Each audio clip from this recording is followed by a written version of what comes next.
Let me tell you something. You have been given a gift, a rare, fragile gift, a gift that you can never reclaim once it's gone. That gift is this day, this morning, and the night to come. When the world turns and the sun sets, another day slips into the past, never to return. Each passing day becomes a memory, sealed in time. This realization isn't meant to overwhelm you, but to awaken you. It's meant to empower and to humble you. We don't need motivation every day. Motivation fades. What we need is gratitude, discipline, and endurance to keep going and to honor our existence. The harmony of the universe urges us forward. Yesterday was not guaranteed. Tomorrow is not owed. Today, this very moment, is all we truly have. Each morning you rise and return to consciousness. Open your eyes and draw your first breath of the day. That moment is not to be taken for granted. It is a gift, a fragile one. You see, every morning you wake up, someone else doesn't. Every day someone is born and someone passes away. Regardless of how healthy or young you may be, the next day is not guaranteed. The longer you've lived, the more you've been blessed, and the more delicate your remaining time becomes. We all have our time written into fate. We don't know how much we have left, and that's the very point. That uncertainty calls us to gratitude, to deep and daily appreciation of this life. As long as you are breathing and aware of your blessings, you hold a sacred gift. So when you wake each day, remember this quote from Marcus Aurelius. When you arise in the morning, think of what a precious privilege it is to be alive, to breathe, to think, to enjoy, to love. This quote resonates as one of Marcus Aurelius's most profound reminders, because if you truly reflect on it, life is a miracle. Your heart has been beating since the womb. Your brain has functioned without rest since the beginning of your life. These processes persist until they don't. We take them for granted. We forget how miraculous it all is. But if we return to that awareness, if we think and reflect deeply, we can begin to live with intention. Your body is a temple. Your mind is the steering wheel. Take care of your body, and your mind will follow. The awareness of life's fragility is not to be feared. It is power. It can shift your entire perspective. It can inspire gratitude that changes your behavior, your relationships, and your direction. Every morning is an opportunity to celebrate the gift you've received. Your senses, your sight, your touch, your hearing, your ability to smell, to laugh, to taste, to enjoy a meal are miracles. Consider those who have lost limbs, vision, or hearing. Many of them still find ways to be grateful. They endure unimaginable challenges and yet return to a place of peace, knowing they still possess something invaluable, their life. They know more deeply than most just how delicate and precious life and health are. So, when you're tempted to complain, when you want to quit, when you feel anger or frustration or think that life is unfair, pause. Remember that someone somewhere is praying to be in your position. Whisper to yourself, I am where I need to be right now. Say, this or something better. You are here now. You have today, a gift that will never come again. This gift expires when you sleep, and it is left to fate whether another will come tomorrow. Use this gratitude to fuel everything you do. Let it power your temperance, your compassion, your discipline, your endurance, and your purpose.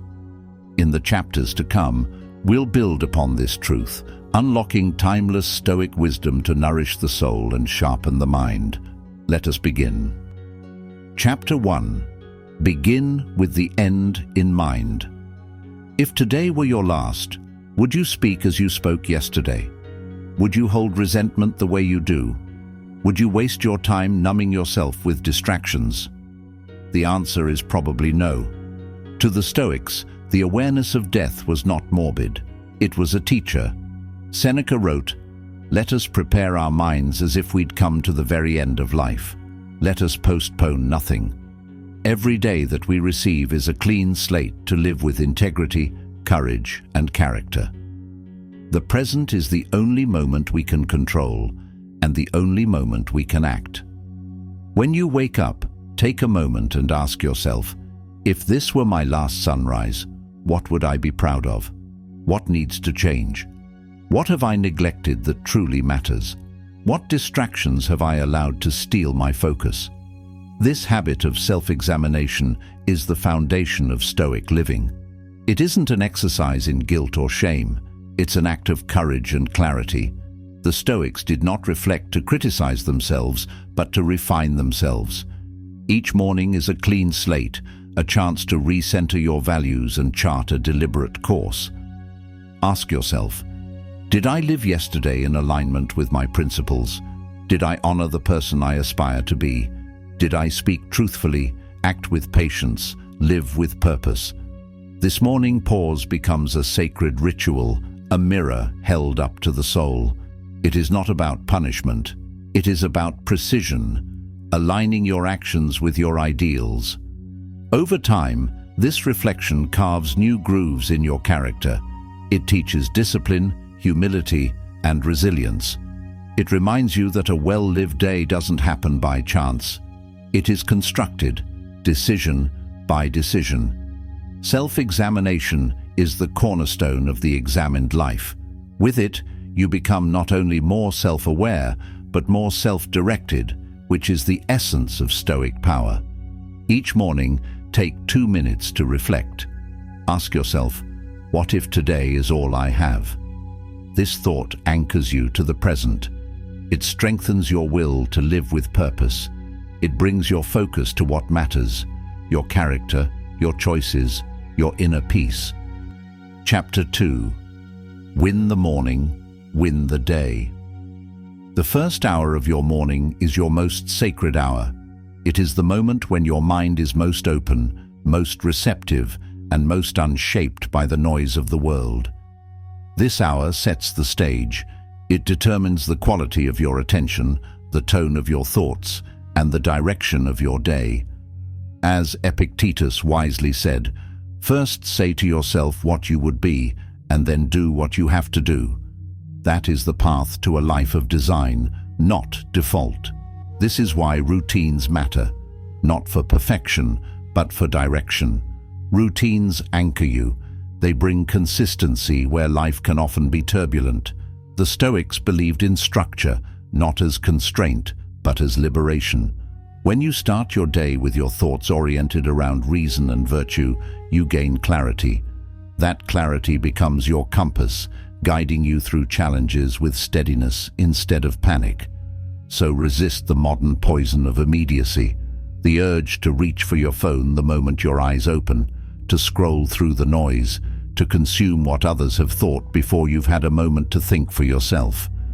That is a theft of your consciousness, a subtle hijacking of your attention before you've had a chance to choose where to place it. Every day, you get to decide whether you will act from principle or from impulse. That decision often begins in the quiet moments, just after you wake up. Instead of surrendering your mind to distraction, give it the silence it deserves. Begin your day in quiet, before the noise of the world can drown out your inner clarity. Stand in stillness, not to rush, but to listen to your breath and feel your presence. Journal your intentions clearly and with care, shaping your words into an internal compass. Stretch your body to awaken your senses and reconnect with your physical self. If possible, step outside. Let the sunlight touch your skin. Feel the ground beneath your feet. Listen to the morning air as it moves through trees, buildings, or open space. Wherever you are, nature offers stillness to those who listen. Breathe deeply and consciously. With each breath, you acknowledge the gift of life. With each exhale, you release the heaviness of yesterday. Then, open your mind to something timeless. Read a few lines from the Stoics or another profound thinker. Let it sharpen your awareness, remind you of your purpose, and call you toward your higher self. Let this quiet moment shape the rhythm of your entire day. Treat the first hour not as mere preparation, but as sacred practice. It is your time to affirm your path, to choose your direction, to clothe yourself in strength and resilience before the demands of the day rise up. Let this hour be a sanctuary, a ritual of renewal, a space where you reconnect with what truly matters. Your mind is a garden. Tend it each morning with deliberate care, and you will harvest peace throughout the day. Chapter 3. Discipline over mood. One of the most powerful messages to hear every morning is this: you are not your moods, you are your actions. Your emotions are like the weather, always shifting, often unpredictable, and rarely in your full control. But your behavior, your choices, and the way you respond, those are yours to command. The Stoics taught that we must not let feelings govern our decisions. Emotions rise and fall, but your character is constructed in the choices you make again and again. Marcus Aurelius wrote, "You must build up your life action by action, and be content if each one achieves its goal as far as possible, and no one can keep you from this." That simple wisdom is more than a rule. It's a compass. It's how you anchor yourself against the tides of anger, laziness, envy, or fear. In the moments when your mood tempts you to betray your better judgment, this clarity of intention becomes your shield. Discipline, then, is not about denying yourself joy or comfort. It's about committing to what matters most, even when it's hard. Discipline is choosing long-term purpose over short-term pleasure. It is sacrificing comfort now for growth later. It's getting up when you'd rather stay in bed. It's pushing through fatigue when your mind wants to retreat. It's showing up to your duty, even when no one is watching, when there's no recognition, and when praise is absent. And yet, that is where the most meaningful growth takes place. That's where your foundation is laid, brick by quiet brick. Discipline is what sharpens your identity over time. It allows you to do what you said you would do, even when you no longer feel like doing it. It's waking up and remembering that your values don't disappear just because your energy feels low. The Stoics believed that if you only act when you feel like it, then you are a slave to your moods. But when you act from reason and principle, no matter how you feel, then you are free. True discipline is quiet. It doesn't need approval. It doesn't shout. It doesn't post its efforts on display. It simply does the work, day after day, choice after choice. Like water carving stone, discipline slowly etches itself into your identity. It builds itself into the marrow of who you are until it becomes natural, no longer a struggle, but a way of life. You become a person whose consistency is not forced, but instinctual. That is when you begin to see the deep fruits of inner transformation. Discipline isn't about glory, it isn't about recognition, it's about something far deeper, personal integrity, the sacred promise you make and keep to yourself when no one is around. It's the measure of your character in the absence of spectators. Discipline is the internal flame that keeps you moving when the world offers no applause. It's the silent force that bridges your intentions with your actions. It's that steady whisper in your mind that says, "We don't stop, we keep going." Not because it's easy, but because you are becoming someone stronger, someone wiser, someone more capable and prepared for life's tests with every step you take forward. And the work you do in silence, the sacrifices no one ever hears about, those are the moments that forge your identity. They shape you in ways applause never could. That quiet, lonely work stacks up.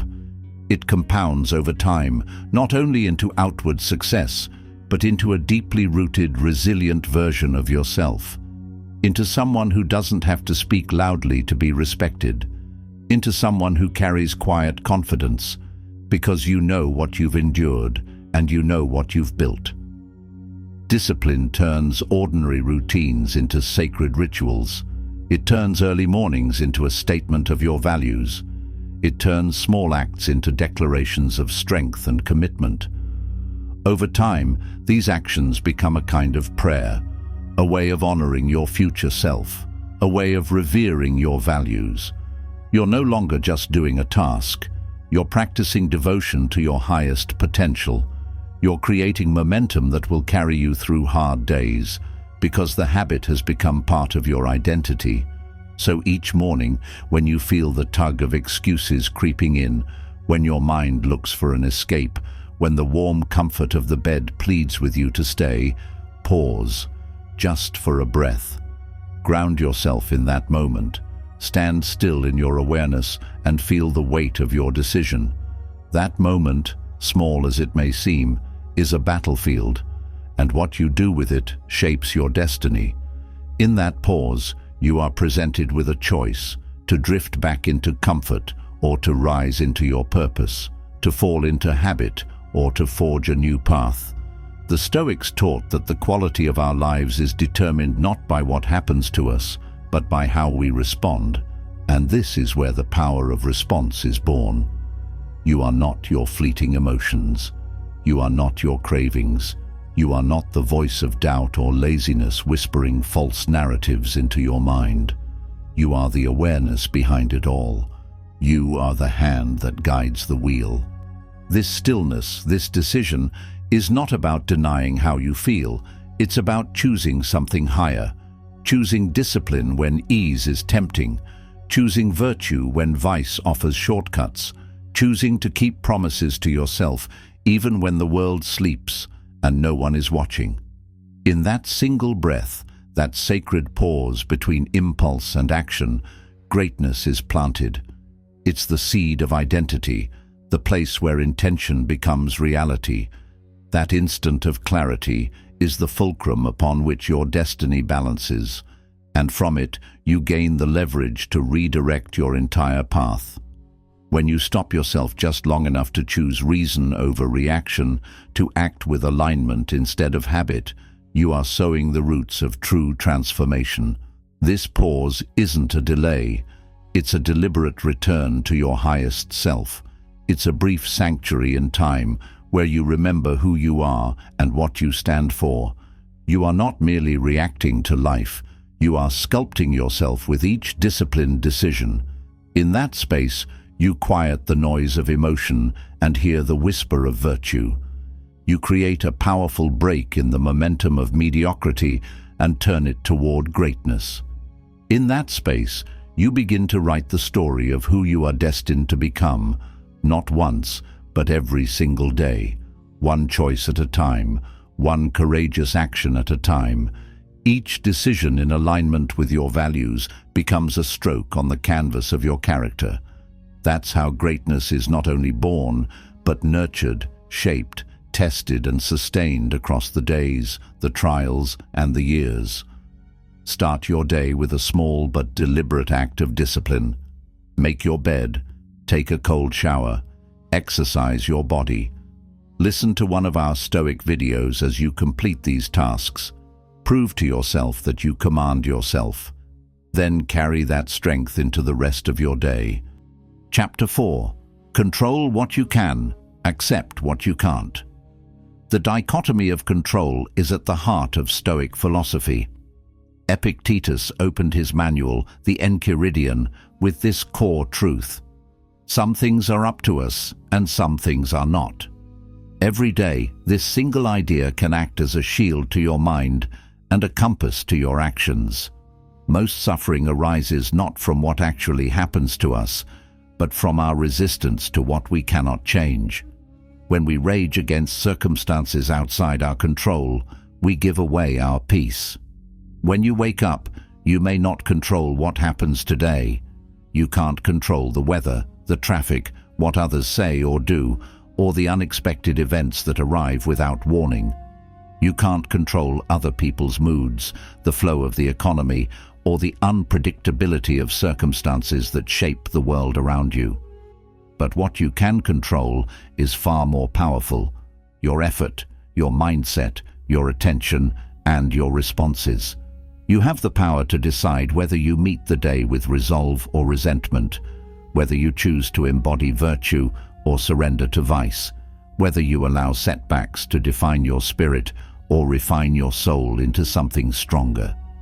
The Stoics didn't ask us to ignore reality or pretend that pain and hardship didn't exist.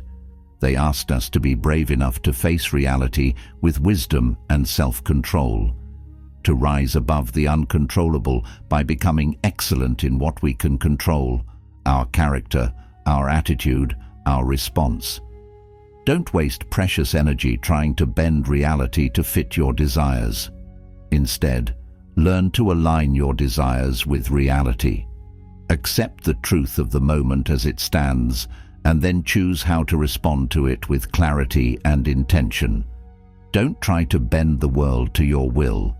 Shape your character so that no matter how the world shifts, you remain steady. Accept what happens as if you had chosen it.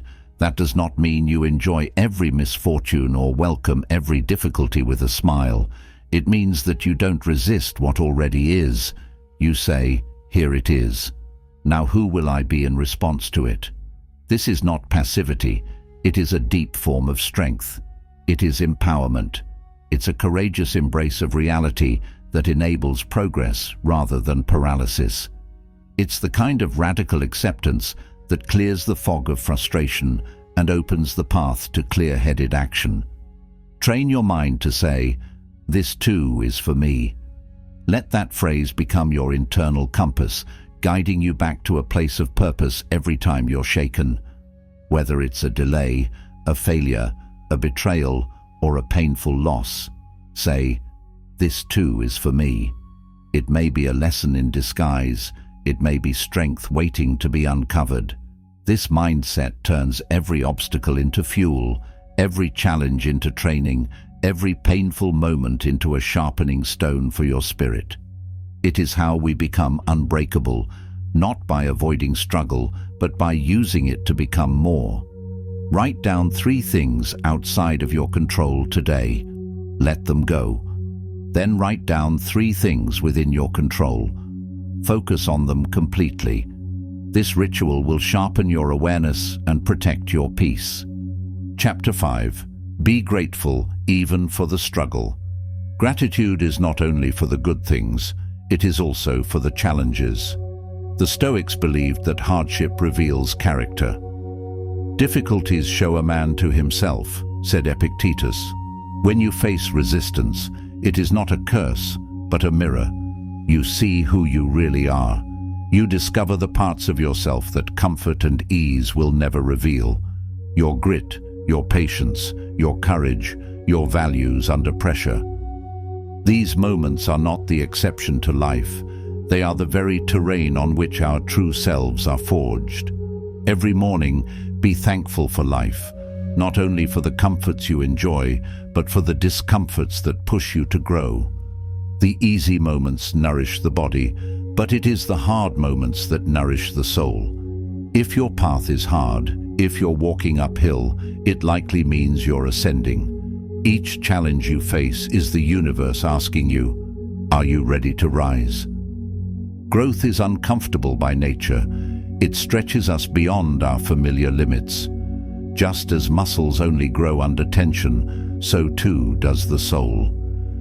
Endurance is born in the repetition of effort against resistance. Wisdom only deepens through the fire of experience, through the pressure that demands clarity, perspective, and calm. Struggle sharpens awareness, deepens humility, and forces you to reevaluate what matters most. It strips away the inessential and puts your character on center stage. You see, struggle is not a deviation from the path. It is the path. In adversity, you meet your truest self. You find out what values you truly hold, what fears you're ready to confront, and what inner strength lies dormant, waiting to be called forth. Gratitude transforms your suffering into strength by reframing it as meaningful. It allows you to perceive pain not as punishment, but as refinement. It doesn't mean celebrating misfortune.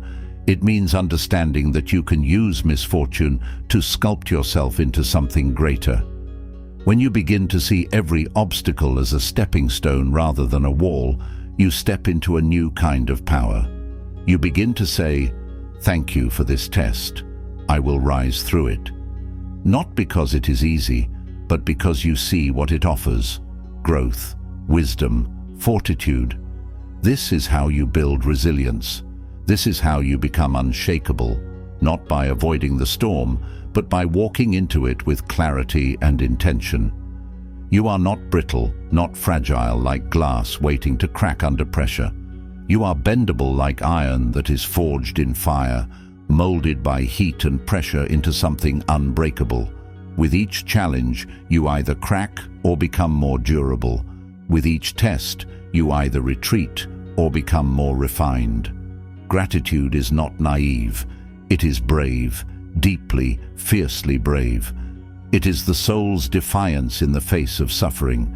It is the quiet resolve to say, "You will not break me, you will teach me. I will not run from you. I will meet you face to face and grow." Gratitude is a perspective that gives pain a place and purpose. It acknowledges the ache, but refuses to be defeated by it. Each difficulty isn't just a burden, it's an invitation to learn, to deepen, to evolve, an invitation to embody your highest self, not someday when life gets easier, not after you've escaped the storm, but now, in the eye of it. In the crucible of the present moment, you are offered a choice: resist and suffer, or accept and transcend. And in rising to that moment, in standing tall despite uncertainty, in remaining open despite hurt, in choosing strength over comfort, you discover something extraordinary. You discover a kind of quiet power that can only be found through adversity. You realize that your strength was never something to be handed to you. It was something to be uncovered within you. You see your ability to endure, to adapt, to keep your heart open even when life has tried to close it. Not because the world got easier, but because you got wiser. Not because the storms stopped, but because you learned to steady your ship. You discover that pain has not hollowed you, it has deepened you. It has made room inside you for understanding, for patience, for clarity. You begin to see that true strength is not hardness, it's resilience. It's the ability to remain flexible, thoughtful, purposeful, even in the heat of the struggle. You learn that discipline isn't just about willpower, it's about love. Love for the life you're building, love for the person you are becoming, love for the challenge that day by day chisels away what is false and reveals what is eternal. Because your spirit became more durable, because every hardship became a lesson, because you finally realized that you were never meant to be untouched by fire, you were meant to be remade in it. Like steel tempered by flame, your true self is forged not in ease, but in endurance. You come to understand that the fire does not burn away your strength, it reveals it. And once you've met yourself in that furnace of trial and chosen to rise anyway, you will never doubt your power again. Begin each morning by writing down 3 things you're grateful for, including 1 challenge. Then write how that challenge is shaping you. Let this shift your mindset from complaint to courage. Chapter 6. Strength through simplicity. One of the most overlooked Stoic principles is simplicity, not just in possessions, but in thinking, speaking, and living. Simplicity is clarity. Simplicity is power. "If you seek tranquility, do less," said Marcus Aurelius. Or more accurately, do what's essential, and do it well. These words are not about minimalism for the sake of appearance, but about stripping away distraction to see the truth. Simplicity clears the fog. It brings you face to face with what matters. It allows your soul to breathe. Each morning, examine the clutter in your life, physical, mental, emotional. Ask yourself, what burdens am I carrying that are not mine to hold? What habits drain my energy without returning value? What thoughts have I allowed to occupy my mind that no longer serve me? Simplicity isn't about doing nothing. It's about doing the right things, with full attention and clear intent. It's about focusing your energy, your time, and your intentions like a blade, sharpened and precise, cutting away everything that is not aligned with your purpose. We chase too much. We say yes too often. We fill our calendars with obligations and our minds with worry. We carry regret from the past and anticipation for the future, and in doing so, we lose the stillness of the present. But the Stoic life is one of intentionality. It is the act of reclaiming your time, your attention, and your inner world. To wake up and say, "I will do what is necessary, nothing more." That is freedom. That is strength. That is the Stoic path of simplicity, not an empty life, but a deeply meaningful one, rooted in what truly matters. Choose one area of your life each week to simplify. One drawer, one relationship, one habit. Let go of what does not serve your highest values. Begin each day asking, what is essential for me today to live with virtue? Chapter 7. The Discipline of Perception. Your thoughts shape your reality. The Stoics knew that external events don't disturb us.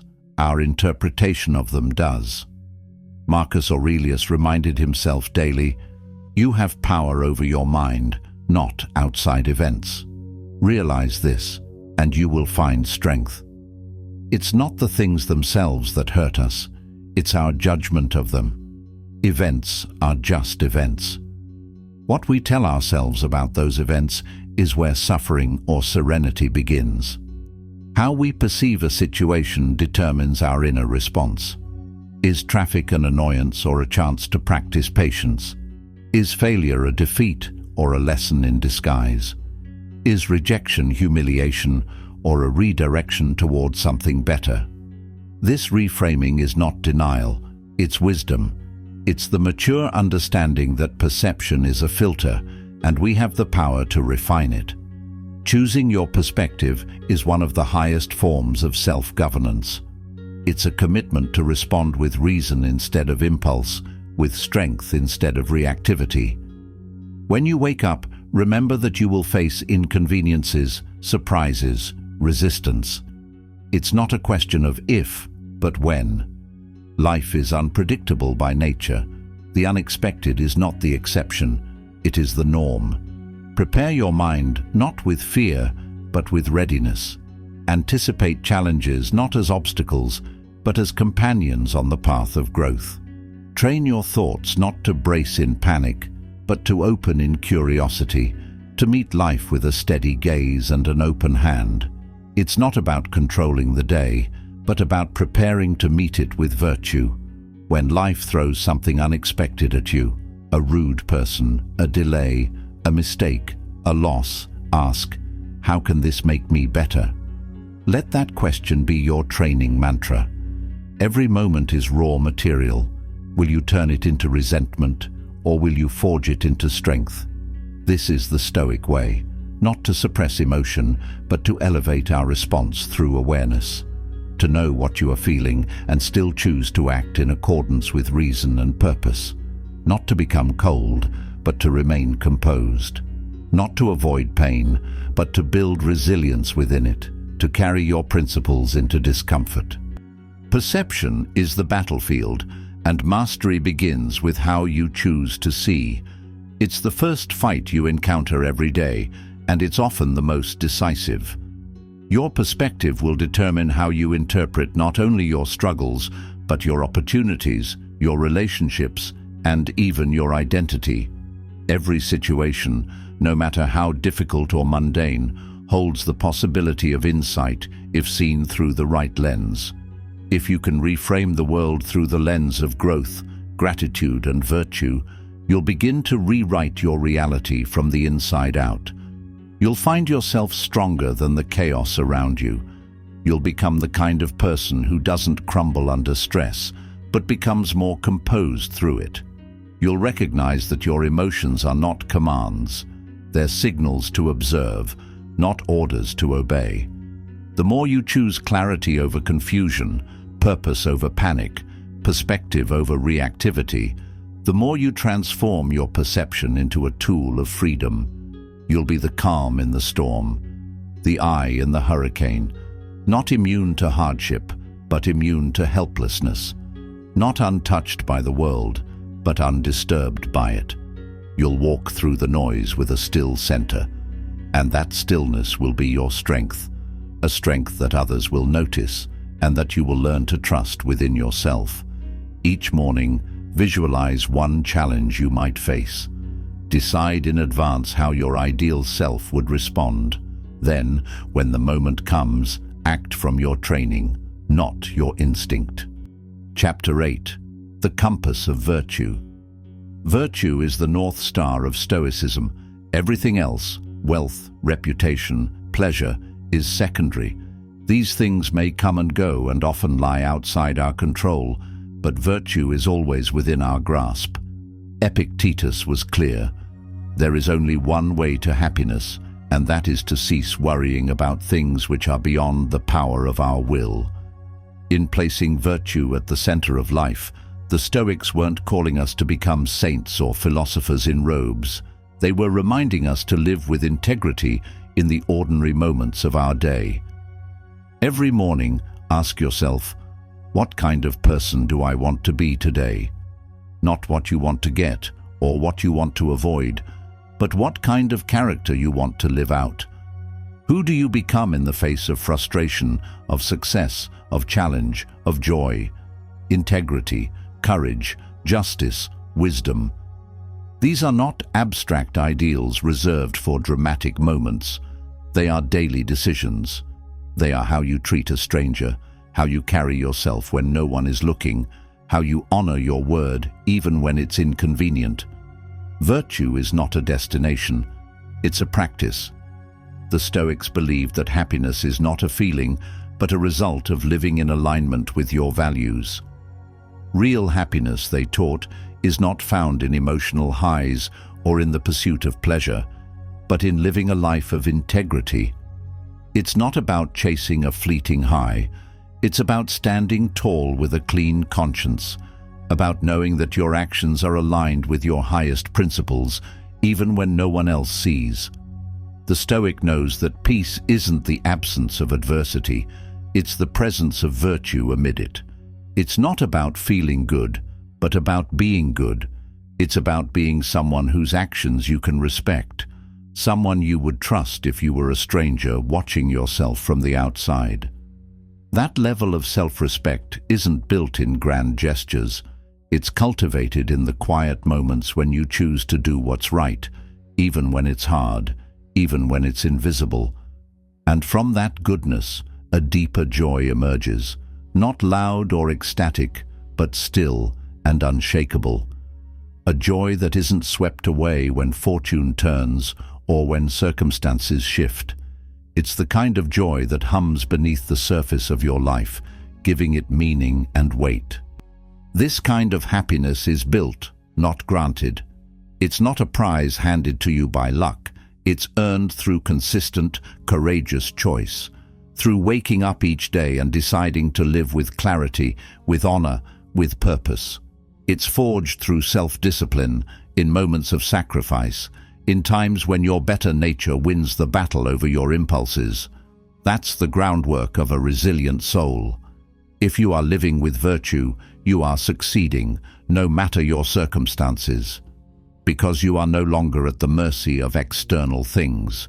Praise or criticism, wealth or poverty, health or sickness, none of these control you when virtue is your guide. Your compass is internal.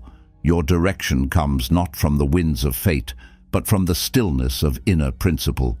Virtue grants you consistency, even as life becomes inconsistent. It grounds you in storms and tempers you in still waters. It allows you to endure hardship with dignity and success with humility. Your life becomes less reactive and more deliberate. You begin to move not based on impulse, but based on value. You act not from fear or desire, but from clarity and intention. Every word you speak, every choice you make, becomes an extension of who you are striving to be. The Stoic life is not one of emotionlessness, it is one of direction. And when your direction is guided by virtue, you are less easily knocked off course. You become someone who can walk through both storms and sunshine without losing your way. Your joy isn't dictated by conditions. It flows from character. You no longer seek validation from others because your worth isn't up for negotiation. You stand calmly while others panic. You offer grace when others lash out. You stay true when it would be easier to betray your better judgment. You move through the world not with arrogance, but with anchored confidence, knowing that your strength comes from within, from your choices, from your values. You are no longer tossed by the winds of change. You are grounded by who you choose to be. That grounding becomes your peace. It becomes your power. You have become your own anchor in the storm, unshaken not because the seas are calm, but because you've strengthened your foundation. You've chosen stability over circumstance. You've chosen character over comfort. And that is the Stoic definition of a life well lived. A life not measured by what you gather, but by what you stand for, by the virtues you cultivate, and by the strength with which you carry them into the world. Keep a virtues journal. Each morning, write the one virtue you will focus on. Reflect at night. Did I live up to it? Where did I fall short? What will I improve tomorrow? This practice shapes identity. Chapter 9. Amor Fati, love your fate. The Stoics did not merely accept life's difficulties, they loved them. Amor Fati means love of fate. It is the mindset of welcoming whatever happens, not just with tolerance, but with wholehearted embrace. Not because it feels good, but because it serves your growth, your evolution, and your purpose. To love your fate is to trust that every event, no matter how painful or inconvenient, has been assigned to you by the cosmos for a reason, not to break you, but to build you. This doesn't mean you rejoice in suffering for its own sake. It means that you stop wishing things were different, and you stop fantasizing about a life without challenge. You stop wasting precious energy resisting what already is. Because resistance without action is futile, and acceptance is the only foundation from which powerful change can begin. You recognize that pain, failure, loss, and hardship are all part of your personal curriculum, the very tools fate uses to shape you into someone wiser, stronger, and more complete. These aren't punishments, they are invitations. They are the hidden chisels of character. When something unwanted happens, most people resist, complain, or blame. They panic, curse their luck, or seek someone else to shoulder their burden. They give their power away by focusing on what they can't control. The Stoic does none of that. The Stoic says, "Let it come. I will make use of it." The Stoic doesn't merely survive what happens, they alchemize it. They turn setbacks into steps. They view every hardship as training and every pain as practice. They don't fantasize about ease. They cultivate the strength to endure. They build their resilience like a craftsman shaping stone, knowing that the chiseling of adversity carves deeper wisdom. To the Stoic, adversity is not the enemy, it is the instructor. Life's harsh lessons are not a curse, but a curriculum. You don't run from the challenge, you welcome it with preparation. You don't collapse under the burden, you find new strength beneath it. This is the way of true self-mastery, not to avoid hardship, but to absorb it and emerge stronger. It's not about feeling fearless, but about acting with courage despite fear. This is the mark of true power, to turn misfortune into fuel. Not by pretending it doesn't hurt, not by suppressing the ache, but by finding purpose inside the pain. Pain is a signal. It draws your attention to what matters most. It challenges you to dig deeper, to push further, to live with more intention. When you encounter difficulty, ask yourself, what does this moment demand of me? How can I rise to meet it? That question shifts the focus from helplessness to strength, from reaction to choice. It invites you to show up with courage, with discipline, and with clear thinking and a steady heart. Every obstacle becomes an invitation to strengthen your character, not as a metaphor, but as a living reality. Each time you face something difficult and refuse to back down, you add to your resilience. Every setback becomes raw material for a better version of yourself. You get stronger, more focused, more capable of helping others who may not be as far along in their journey. Every loss becomes a teacher, sometimes a brutal one, but a teacher nonetheless. It holds a mirror to your values, your fears, your attachments. And from that mirror, if you are honest, you can choose to evolve. There is always something to learn, a deeper layer of patience, a clearer sense of priorities, a stronger ability to persist. Growth is never convenient, but it is always available. Marcus Aurelius put it this way: the impediment to action advances action. What stands in the way becomes the way. These are not just words, they are a philosophy, a filter, a frame through which you can reimagine your entire life. They are the battle cry of those who rise when others fold. They are the principles that lift us from despair into direction. This mindset turns life's chaos into a forge that tempers your soul, refining your courage, solidifying your identity, and transforming the fire of hardship into the light of wisdom. It is not an escape from suffering. It is a commitment to become something more because of it. It is the conscious choice to meet life on its own terms and still choose strength, still choose purpose, still choose growth. And through that choice, you not only endure life's trials, you transcend them. When difficulty arises today, pause and whisper, Amor, Fati. See it not as an interruption, but as a lesson. Ask, how can I grow from this? What is life teaching me? That is the path of transformation. Chapter 10. Live as if you had chosen this. Perhaps the most radical Stoic lesson to begin your day with is this: live as if you had chosen every part of your life. Your job, your family, your body, your past. Even the pain, the loss, the unfairness, embrace it all as if it were selected by you for your growth. Imagine you picked each of them, and now you get to live them not with resistance, but with excellence. Not with complaint, but with conscious command. This is not delusion, it is discipline. It is the ability to transmute your life into something purposeful, no matter the hand you were dealt. This shift in mindset eliminates the victim mentality. It dismantles helplessness.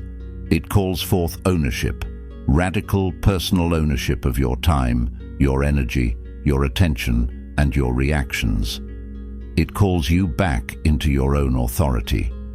It demands that you stop waiting to be rescued and start showing up as the one who does the rescuing, not of others, but of yourself. It invites you to look at your circumstances with new eyes, not with resentment or denial, but with the courage to say, "This is where I begin." It replaces resistance with readiness. It turns uncertainty into a canvas, not a cage. It shifts your inner dialogue from "why me" to "watch me." It replaces the craving for fairness with the courage to forge your own way. No more waiting for life to change. No more hoping for the perfect conditions to arise. No more fantasizing about a better past or a future handed to you by chance. You are the agent. You are the architect. You are the craftsman of your character. The blueprint of your life may be incomplete, chaotic, or unexpected, but the tools are in your hands. The material may be flawed, but the workmanship is yours. You may not control the raw material, but you are the sculptor of your response. You are the one who chisels meaning into the marble of circumstance, turning what happened into what matters, and what is into what will become. This idea transforms how you experience your day. It changes the way you greet the morning, the way you speak to yourself, and the way you show up for others. It teaches you to stop waiting for outside permission to change, to act, to grow. You begin to understand that control starts with clarity. Clarity about your role, clarity about your values, clarity about what's in your power. And that clarity becomes a compass. Even when you're surrounded by chaos, you become a center of calm. Even when you're discouraged, you remember that meaning is something you make. This is where the Stoic idea of personal sovereignty takes root. You can be surrounded by disorder, yet remain internally ordered. You can experience external loss, yet internally gain wisdom. You can be misunderstood by the world, and still be understood by your own conscience. You begin to see that empowerment doesn't come from ease. It comes from engagement, from responsibility, from presence, from effort, from devotion to growth, no matter the resistance, from the refusal to look away from the life you have and the commitment to make it beautiful, from saying, "This is mine now, I accept it, I will shape it, I will live it as though it were chosen, because I choose what to make of it." Marcus Aurelius said, "Take the present moment and make it the object of your life. Not yesterday, not someday, not when it's easier, not when it's more convenient. This moment, right now, this hour, this breath, this is your canvas, and you are the artist. You are the one holding the brush, choosing the colors, making the strokes. It is yours to shape. Paint it with virtue, paint it with purpose, paint it with self-respect, effort, and attention. Fill it with courage, clarity, patience, and truth. Don't just endure this moment, elevate it. Don't let it pass without meaning. Let your moment become a monument to who you chose to be when no one was watching. Let it stand as proof that you did not wait to become someone worthy. You became it through action, through discipline, through presence. Every breath is an opportunity to return, to reset, to realign, to refocus, to begin again. Every breath is a silent invitation, a soft but firm call back to your center. No matter what came before, no matter how fractured your attention or how flawed your choices, this present moment is the gateway to transformation. It is the hinge on which your entire day can pivot. This second, unremarkable and fleeting, holds within it the power to shape your entire day, your direction, and eventually your destiny. It is not grand gestures that determine the course of your life, but small, conscious decisions repeated in quiet moments just like this. It is in this space that all power lives. It is where the Stoics place their attention, their intention, their entire philosophy. Because this moment is all we ever have. Not in theory, but in the most literal and sacred sense. This is not just poetic reflection. It is a brutal and beautiful truth. We are not promised tomorrow, and we cannot redo yesterday. Time is not something to be stored or delayed. It is either used now, or it is gone forever. Only the present allows us to choose, to change, to become. It is the only point of leverage, the only opening to act. This is where your life is happening, not somewhere else, not some other day, not in the illusion of someday or the prison of if only. It is here, now, and it is yours. So make it worthy of the person you are becoming.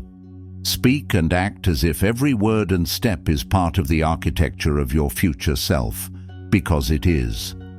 Every gesture, every decision, every moment of discipline or lapse in focus leaves a mark.